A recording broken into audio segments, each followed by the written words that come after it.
Welcome to A9 TV. ముందుగా headlines చూద్దాం. Davos లో మూడో రోజు మరింత బిజీగా Chandrababu. Unilever, DP World Group, Petronas, Google Cloud అధిపతులతో భేటీ కానున్న చంద్రబాబు. గ్రీన్ కో సంస్థతో ఎంఓయూ కుదుర్చుకోనున్న ముఖ్యమంత్రి. కీలక రౌండ్ టేబుల్ చర్చలో పాల్గొననున్న చంద్రబాబు. అర్హులైన ప్రతి ఒక్కరికి రేషన్ కార్డు ఇస్తామన్న ఉత్తమ్. ప్రతిపక్షాలు తప్పుడు ప్రచారం చేస్తున్నాయని మండిపాటు. 10 ఏళ్ల పాటు బీఆర్ఎస్ ప్రభుత్వం రేషన్ కార్డులు ఇవ్వలేదని విమర్శ.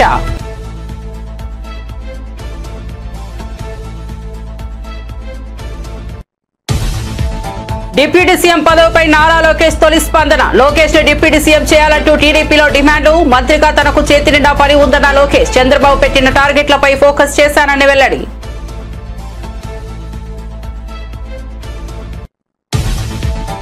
చంద్రబాబు మాట నిలబెట్టుకున్నారన్న హరీష్ రావు. రేవంత్ ఒక్క హామీ కూడా నెరవేర్చలేదని ఎద్దేవా. రేషన్ కార్డు కోసం ఎన్నిసార్లు దరఖాస్తు చేసుకోవాలన్న హరీష్. రేవంత్ కు దమ్ముంటే గ్రామ సభలకు రావాలని సవాల్. చెప్పిన విధంగానే చంద్రబాబు పెన్షన్ పెంచారని వ్యాఖ్య. ఉదయం 6 గంటల నుంచి హైదరాబాద్ లో ఐటీ సోదాలు. దిల్ రాజు నివాసం కార్యాలయంలో సోదాలు. ఈ సోదాలు నా ఒక్కటిపైనే జరగడం లేదు, ఇండస్ట్రీ అంతా జరుగుతున్నాయని వెల్లడి.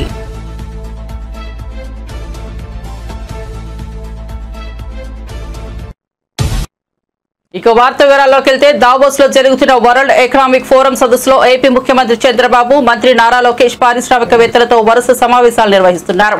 వీలైనంత వరకు రాష్ట్రానికి పెట్టుబడులు తీసుకురావడానికి కృషి చేస్తున్నారు. మూడో రోజైన చంద్రబాబు పలు హై ప్రొఫైల్ ముఖాముఖి సమావేశాలు నిర్వహించనున్నారు. Unilever, DP World Group, Petroleum National, Berhad, Google Cloud, PepsiCo, AstraZeneca సంస్థల అధిపతులతో సమావేశం కానున్నారు. మైక్రోసాఫ్ట్ సహా వ్యవస్థాపకుడు బిల్ గేట్స్ తో చంద్రబాబు భేటీ అవుతారు. ఏపీ సామాజిక ఆర్థిక అభివృద్ధిని ముందుకు తీసుకెళ్లే దిశగా భాగస్వామ్యాన్ని పెంపొందించడం లక్ష్యంగా బిల్ గేట్స్ తో చంద్రబాబు చర్చలు జరుపుతారు. సుస్థిర ఇంధన కార్యక్రమాలకు సంబంధించి గ్రీన్ కో సంస్థతో ఎంఓయూ కుదుర్చుకోనున్నారు. సస్టైనబుల్ ఎనర్జీ రంగంలో ఇదొక కీలక అడుగుగా చెప్పుకోవచ్చు. దీంతో పాటు కీలక రౌండ్ టేబుల్ చర్చల్లో చంద్రబాబు పాల్గొంటారు. సహజ వ్యవసాయం, గ్రీన్ హైడ్రోజన్, రెన్యూవల్ ఎనర్జీ, ఏపీలో పెట్టుబడులను ప్రోత్సహించడం తదితర అంశాలపై చంద్రబాబు చర్చలు జరుపుతారు.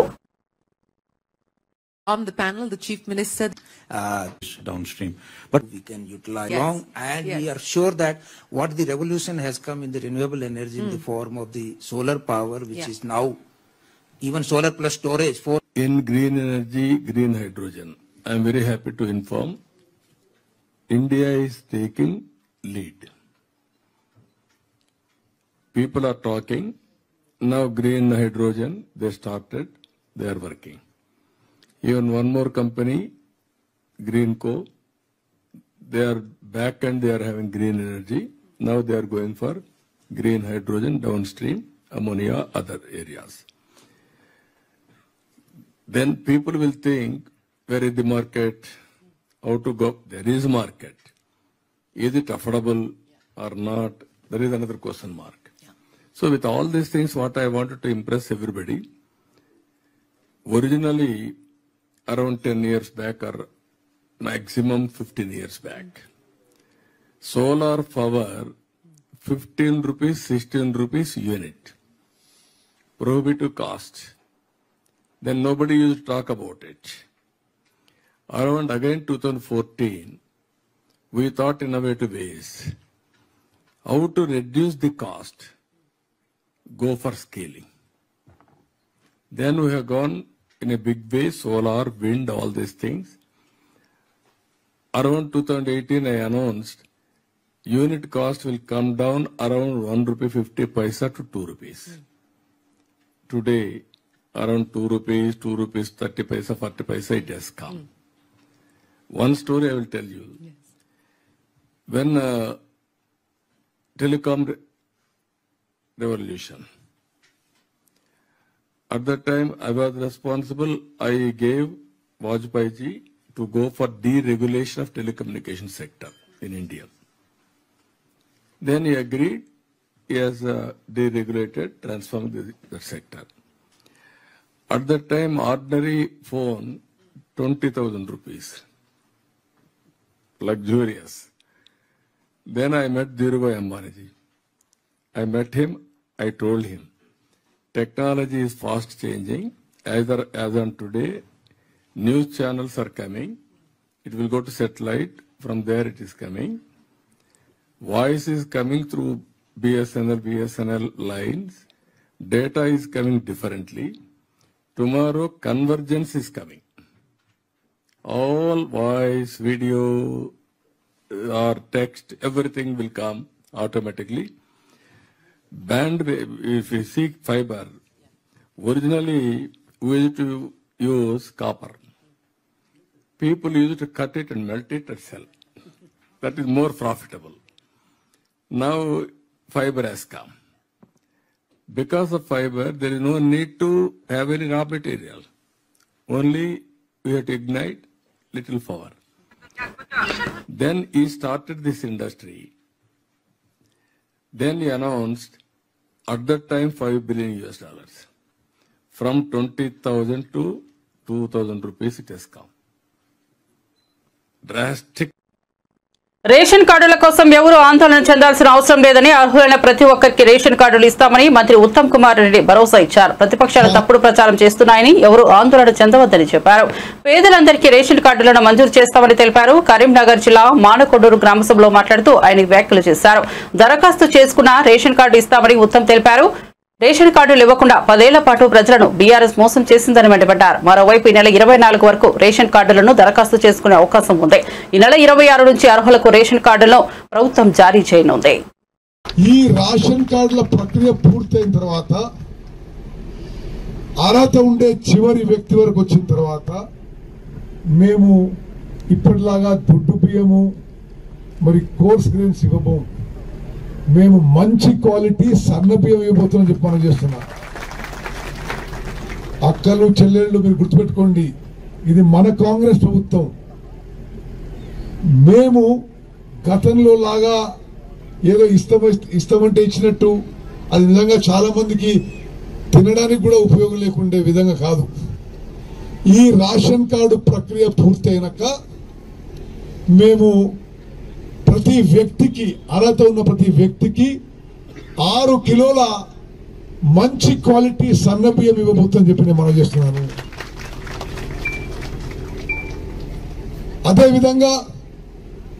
అదేవిధంగా ఇళ్ల విషయంలో కూడా గత 10 ఏళ్ల పాటు మీరు మోసపోయినమ్మా. రేణికుంటలో ఎంతమంది డబుల్ బెడ్రూమ్లు కట్టించిండు? ఎవరు కట్టించిండు? ఎవరికైనా? మేము మళ్ళీ ఆ పద్ధతి కూడా మార్చేసి అర్హత ఉండే వాళ్ళందరికీ కూడా ఇళ్లు కట్టించే ప్రక్రియ చేపట్టినాము.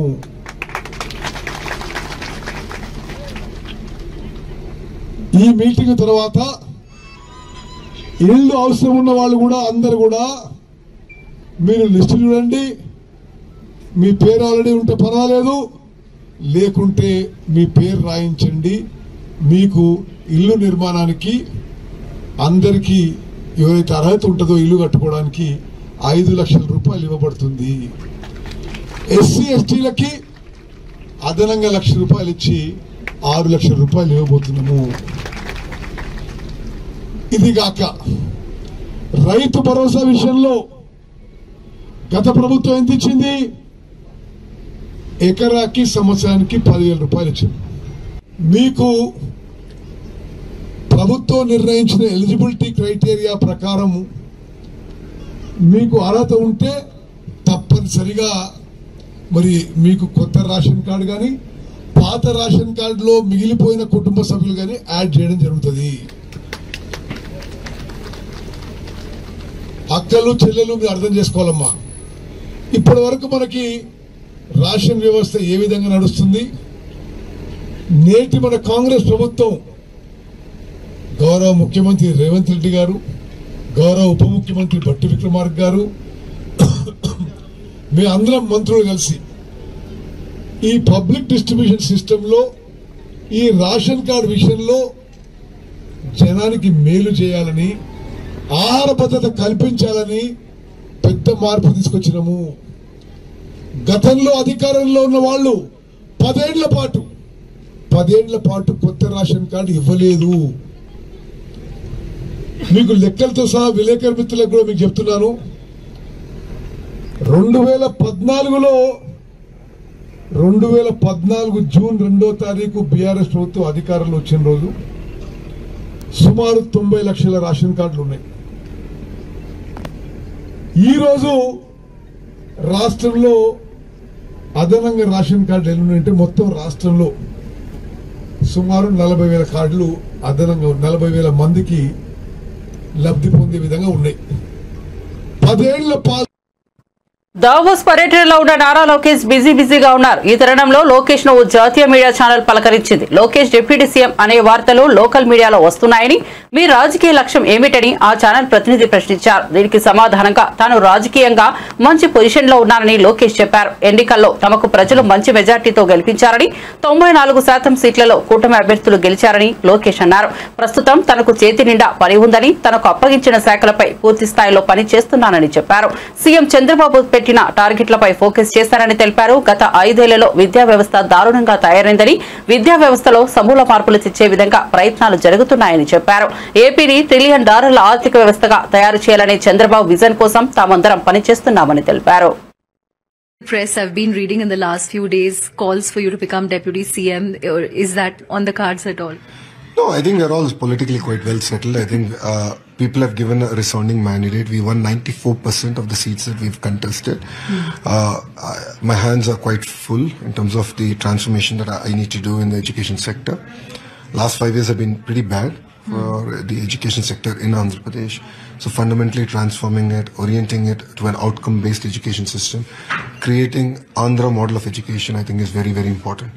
I don't believe in the cookie cutter model of saying, let's look at the Finnish model or the Japanese model and import it. While there'll be parts that we can, but in totality it won't work. And every state in India has its own unique requirement. So, my hands are quite full, and we are going to launch the Andhra model of education, the blueprint soon, where KG to PG I'm going to attack. And one of the major focus for me is actually gender diversity.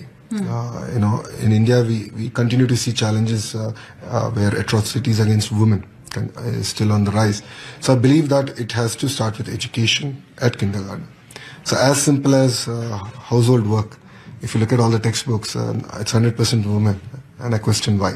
So in our textbooks, ration కార్డుల కోసం ఏడాది క్రితం దరఖాస్తు ఇస్తే ఇంతవరకు దిక్కులేదని BRS MLA Harish Rao విమర్శించారు. దరఖాస్తుల పేరుతో కాంగ్రెస్ ప్రభుత్వం కాలయాపన చేస్తోందని మండిపడ్డారు.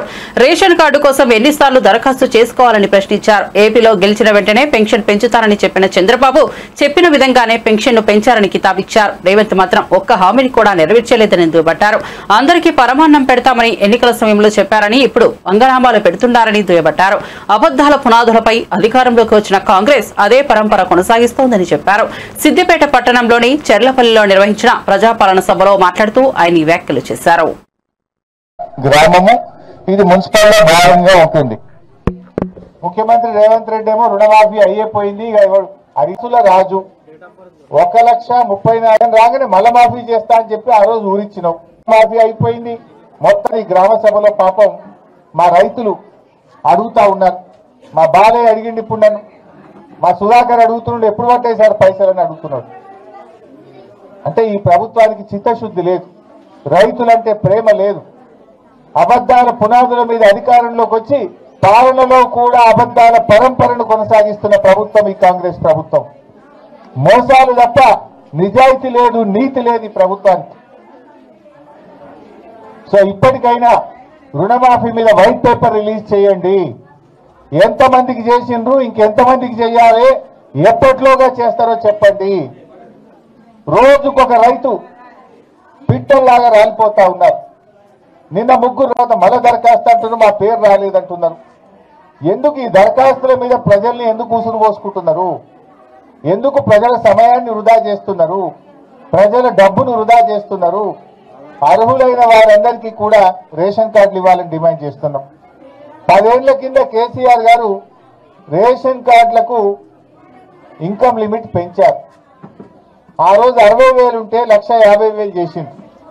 75,000 ఉంటే 2,50,000 చేసిండు టౌన్లలో.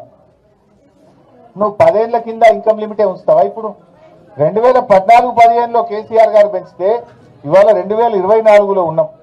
ద్రవ్యోల్బణం పెరిగింది. ఇన్కమ్ లిమిట్ పెంచి పేదలకు, అర్హులకు అందరికీ రేషన్ కార్డులు ఇవ్వాలని బీఆర్ఎస్ పార్టీ తరఫున మేము డిమాండ్ చేస్తా ఉన్నాం. ఇండ్ల విషయంలో ఏడాదికి 5 లక్షల ఇళ్లు కట్టమన్నారు. ఇప్పుడు నువ్వు ఏడాది దాటిపోయింది. 13-14 నెలలు అయింది. ఒక్క ఇల్లన్న కట్టినావా? ఒక్క ఇల్లు కట్టినావా పేదలకు? నువ్వు కూల్చిన ఇండ్లే తప్ప కట్టిన ఇండ్లు లేవు. పేదల ఇండ్లు కూలగొట్టినావు. హైదరాబాద్ లో ఊర్లు. ఆంధ్రప్రదేశ్ రాష్ట్ర సాధారణ పరిపాలన శాఖ జీఏడీ సేవల ముఖ్య కార్యదర్శిగా ముఖేష్ కుమార్ మీనా బుధవారం రాష్ట్ర సచివాలయంలో బాధ్యతలు స్వీకరించారు. ఈ సందర్భంగా ఆయన పరిపాలనలో పారదర్శకత మరియు సమర్థత కోసం కృషి చేయాలని తెలిపారు. కొత్త బాధ్యతల ద్వారా రాష్ట్రానికి మెరుగైన సేవలు అందించడానికి ప్రణాళికలు రూపొందిస్తారని ఆయన తెలిపారు.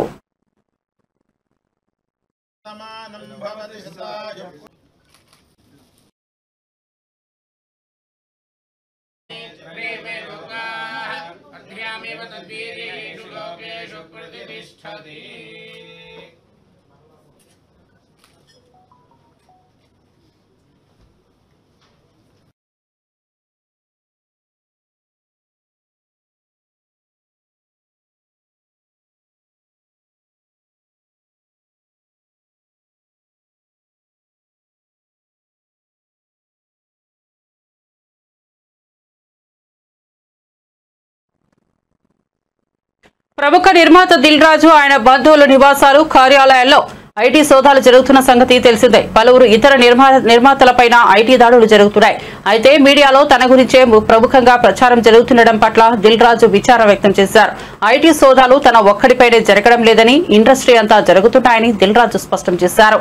ఐటీ అధికారుల సోదాలు జరుగుతున్న సమయంలో దిల్ రాజు బాల్కనీలోకి రాగా ఐటీ దాడులు పూర్తయ్యాయా అని మీడియా ప్రశ్నించింది. ఈ ప్రశ్నకు దిల్ రాజు పై విధంగా సమాధానమిచ్చారు. ఐటీ అధికారులు వాళ్ళ డ్యూటీ వాళ్ళు చేస్తున్నారని వ్యాఖ్యానించారు. కాగా ఉదయం 6 గంటల నుంచి ఐటీ అధికారులు పలు బృందాలుగా ఏర్పడి హైదరాబాద్ లోని టాలీవుడ్ నిర్మాతలు, పలు సినీ మీడియా సంస్థలపై ఏకకాలంలో దాడులు చేపట్టారు.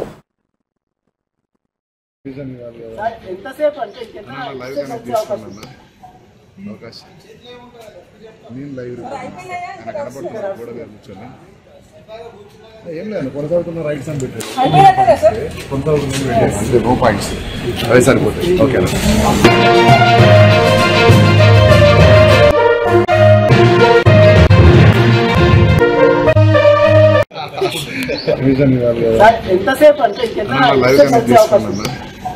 అవకాశం నేను లైవ్ కనపడుతున్నా కూడా కూర్చొని ఏం లేదు కొనసాగుతున్న రైట్స్ అని పెట్టారు కొనసాగుతున్న నో పాయింట్స్ అదే సరిపోతాయి. ఓకే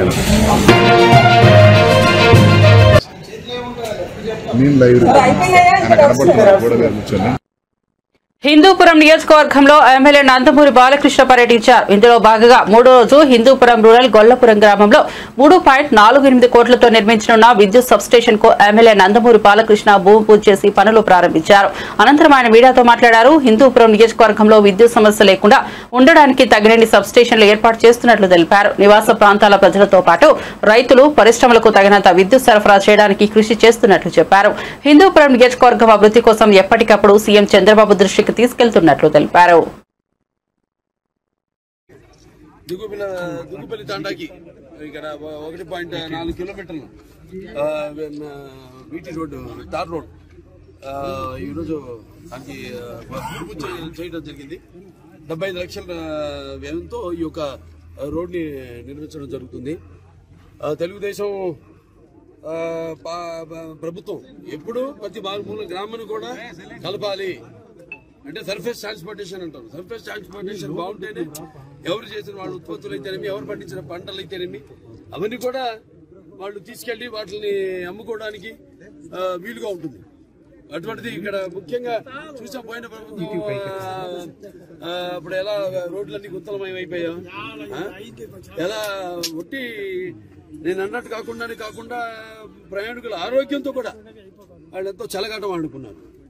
సరే ఇవాళ తెలుగుదేశం ప్రభుత్వం ఈ 6 నెలల్లోనే 30 కోట్ల రూపాయలు ఎన్ఆర్ఈజీఎస్ దాని కింద మరి మొత్తం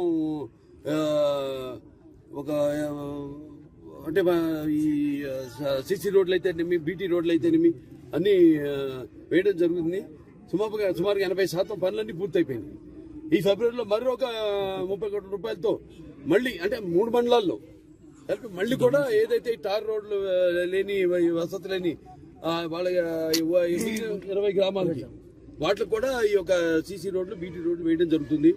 అలాగే 10 కోట్ల రూపాయల ఈ యొక్క పంచాయతీ నిధులతో అన్ని గ్రామాల యొక్క అభివృద్ధిని కూడా ఇటువంటి నిర్లక్ష్యానికైనా ఈ యొక్క ఏదైతే రోడ్లు అయితే ఉన్నాయో, ఏవైతే ఎగ్జిస్టింగ్ రోడ్స్ అన్నింటినీ కూడా కాపాడుకోలేని ఏదైతే మనకి విడిచిపెట్టేలారో పోయిన ప్రభుత్వం, వాటిలన్నిటికీ మరి ఒక ప్రణాళిక ప్రకారం ఆర్థిక వనరులను సృష్టించుకుని ఇవాళ సృష్టించేదే వీళ్ళకే ఒక దారి లేకుండా చేసి అసలు ఒక్క గొయ్యి కూడా పూడ్చని ఒక పాపానికి పోలేదు. అలా ఇటువంటి పరిస్థితుల్లో ఇవాళ మొత్తం రాష్ట్రం అంతా కూడా ఎక్కడికక్కడ అన్ని రోడ్ల మరమ్మతులు అయితేనేమి, లేకపోతే ఈ యొక్క రోడ్లు ఈ లేని ఏవైతే గ్రామాలు ఉన్నాయో వాటికి సరైన రోడ్లు లేని గ్రామాలన్నిటి కూడా గ్రామాలని నిర్మించడం జరుగుతుంది. సో దానికి భాగంగానే ఈరోజు ఈ యొక్క రోడ్డు ఒక భూమి పూజ చేయడం జరిగింది. సో దీనికి సంబంధించి అందరికీ కాంట్రాక్టర్ గారు చెప్తున్నాను, అందరికి వేశారు, ఇక్కడ చేస్తున్నారు. సో గల్లిపల్లి ఎంతో మంచి బాగా చేశారు. అలాగే బాగా త్వరగతిని కూడా పూర్తి చేయండి. క్వాలిటీ అండ్ స్పీడ్ రెండు ఉండాలి. సో అలాగే ఇక్కడ మన ప్రభుత్వ సిబ్బంది అయితేనేమి, మన జమాల్ బాషా గారు అయితేనేమి, లేకపోతే రమణమూర్తి గారు, వాళ్ళతో కూడా ఎంతో యథారాజా తథా ప్రజ అంతే. ఎలా పని ఉంటే ఎవరైనా చిత్తశుద్ధితో చేస్తారు. సో ఇన్నేళ్ళు ఇప్పుడు మళ్ళీ మంచి అభివృద్ధికి చేయడానికి అవకాశం దొరికింది.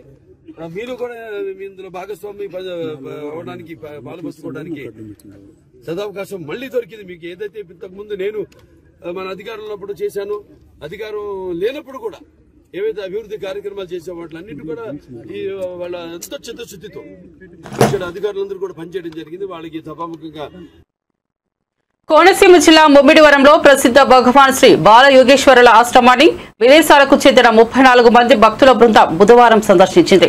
ఫ్రాన్స్, బెల్జియం, లెబనాన్ దేశాలకు చెందిన వీరంతా ఆశ్రమంలో పెద్ద చిన్న బాలయోగేశ్వరుల సమాధులను దర్శించుకుని ప్రత్యేక ప్రార్థనలు చేశారు. బాలయోగేశ్వరుల చరిత్రను అడిగి తెలుసుకున్నారు.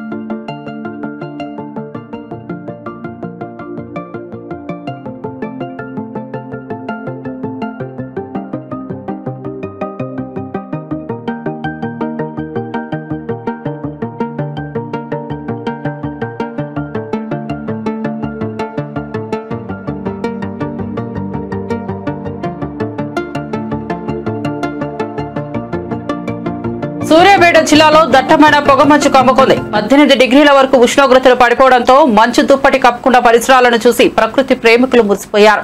మరోవైపు పొగమంచు కారణంగా వాహనదారులు తీవ్ర ఇబ్బందులు పడుతున్నారు. వాహనదారులు లైట్లు వేసుకుని ముందుకు కదలాల్సిన పరిస్థితి ఏర్పడింది. ఈ ఏడాదిలో అత్యంత పొగమంచు కురుస్తుందని స్థానికులు అభిప్రాయం వ్యక్తం చేస్తున్నారు. మరోవైపు వాహనదారులు జాగ్రత్తగా వెళ్లాలని పోలీసులు సూచిస్తున్నారు.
వరంగల్ జిల్లా వర్ధన్నపేట మండలం ఎల్లంద శివారులో తెల్లవారుజామున గుర్తు తెలియని వ్యక్తులు ఎస్ఆర్ఎస్సీ ప్రాజెక్టు 53వ గేటును తెరిచారు. దీంతో నీరంతా దిగువకు ప్రవహిస్తోంది. ఇల్లంద కుమ్మరిగూడెం గ్రామ శివారులో సుమారు 100 ఎకరాల పంట పొలాలు నీట మునిగాయి. పొలాల్లోకి నీరు చేరడంతో పంటలు దెబ్బతింటాయని రైతులు ఆందోళన వ్యక్తం చేస్తున్నారు.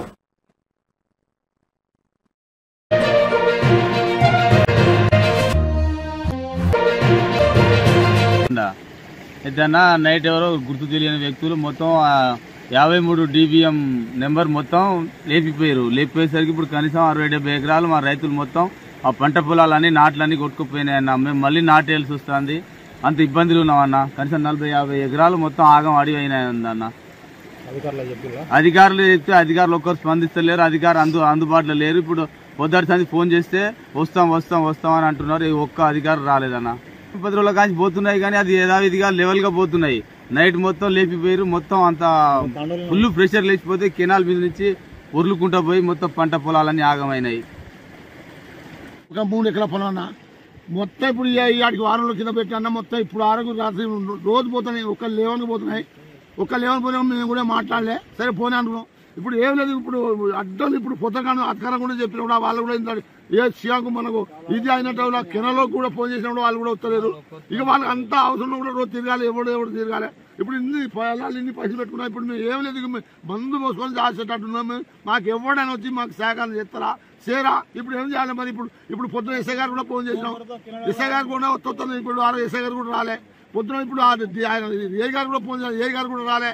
ఇప్పుడు మేము సావాలా మేము బతకాలా. ఇక ఎవరిని చెప్పుకోవాలి. మా గతులు మా పరిస్థితి ఎవరికి చెప్పుకోవాలి. ఇప్పుడు సావాలా. ఇప్పుడు చూడండి మీరే అవుతుంది ఇక్కడ ఒక 20 ఎకరాలు ఇప్పుడు 50 ఎకరాల పొలం మొత్తం ఎక్కువ ఎకరం. నా పేరు బుక్కెమల్ని మొత్తం ఆగమైంది. ఇప్పుడు నేను ఇంకా ఏం చేసాను. మా అధికార పార్టీ కూడా ఇప్పుడు ఎవరు చెప్పుకుంటా అయింది. ఇప్పుడు మా ఎమ్మెల్యే గారు కూడా ఇప్పుడు ఎమ్మెల్యే గారు కూడా ఈ డిఎం ఎవరు ఉన్నా ఏ గారి మీద ఎస్ఐ గారి మీద కూడా చర్య తీసుకోవాలి.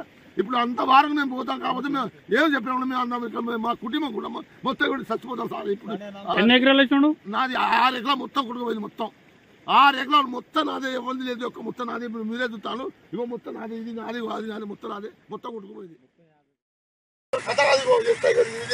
అక్కడ మొత్తం మా లమ్మడల్లి 53 రాత్రి మా టండల్లో వచ్చి మొత్తం లేకపోతే మా పొలాలు ఆగ ఇప్పుడు మేము ఏం చేయాలి. మేము ఊరికి పట్టుకుంటే ఇప్పుడు నిన్న మనం పోయిన నాట్లు మొత్తం కుట్టుకుపోయింది. ఇప్పుడు 5 ఎకరాలు మొత్తం ఇప్పుడు ఇక్కడ కాదు. అక్కడ పోయి చూస్తే ఇక మా ఘోరం మా పర్సన్ ఇక్కడికి మర్చిపోతా కానీ అక్కడ పోతా. ఇక మీరు బులెటిన్ ముగించే ముందు హెడ్లైన్స్ మరోసారి చూద్దాం. దావోస్ లో 3వ రోజు మరింత బిజీగా Chandrababu. Unilever, DP World Group, Petronas, Google Cloud అధిపతులతో భేటీ కానున్న చంద్రబాబు. గ్రీన్ కోస్ట్ సంస్థతో ఎంఓయూ కుదుర్చుకోనున్న ముఖ్యమంత్రి. కీలక రౌండ్ టేబుల్ చర్చల్లో పాల్గొననున్న చంద్రబాబు. అర్హులైన ప్రతి ఒక్కరికి రేషన్ కార్డు ఇస్తామన్న ఉత్తమ్. ప్రతిపక్షాలు తప్పుడు ప్రచారం చేస్తున్నాయని మండిపాటు. 10 ఏళ్ల పాటు బీఆర్ఎస్ ప్రభుత్వం రేషన్ కార్డులు ఇవ్వలేదని విమర్శ.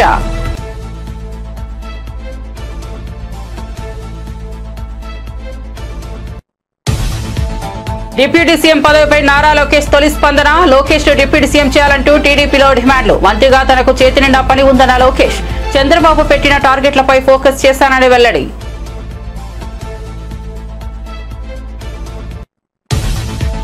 చంద్రబాబు మాట నిలబెట్టుకున్నారన్న హరీష్ రావు. రేవంత్ ఒక్క హామీ కూడా నెరవేర్చలేదని ఎద్దేవా. రేషన్ కార్డు కోసం ఎన్నిసార్లు దరఖాస్తు చేసుకోవాలన్న హరీష్. రేవంత్ కు దమ్ముంటే గ్రామ సభలకు రావాలని సవాల్. చెప్పిన విధంగానే చంద్రబాబు పెన్షన్ పెంచారని వ్యాఖ్య. ఉదయం 6 గంటల నుంచి హైదరాబాద్ లో ఐటీ సోదాలు. దిల్ రాజు నివాసం కార్యాలయంలో సోదాలు. ఈ సోదాలు నా ఒక్కడిపైనే జరగడం లేదు. ఇండస్ట్రీ అంతా జరుగుతున్నాయని వెల్లడి.